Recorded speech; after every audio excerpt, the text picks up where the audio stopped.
word ah. Pangit ka. Tanga, kailan pa naging one word? One word nga, one word. Pangit. Nilagyan ko lang ng ka.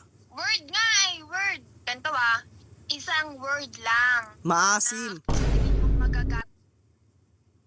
Wala, hindi effect. Kung pangit, di ako naapektuhan. Explain ko ulit ah. Isang word na sa tingin mo magagalit ako. Yung nanggigigil talaga ako sa galit, ganun. Pag nagawa mo nga yan, gagawin ko lahat ng gusto mo. Dali na. Sasalita ka ng isang word na sa tingin mo magagalit ako. Ano? Ang tanga mo naman, hindi ka nakakaintindi.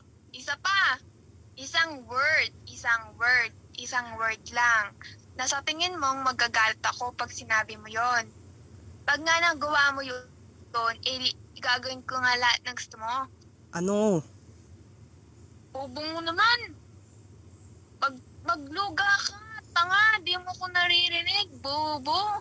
Oh, ulit ah. Isang word, nakakapikon no, nakakapikon. Isang word nga, isang word yung sasabihin mo para magalit ako.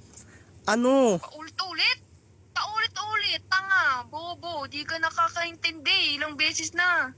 Ano, nakakapikon. Ano?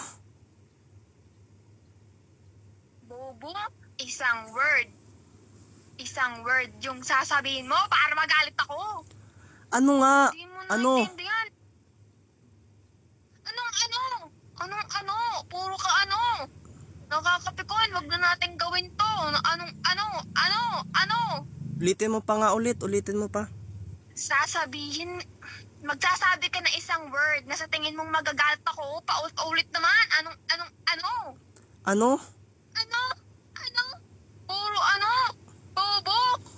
Ano? Wag ka na magsalita. Puro ka nakakapikon yung ganyan mo. Di ka marunong umintindi.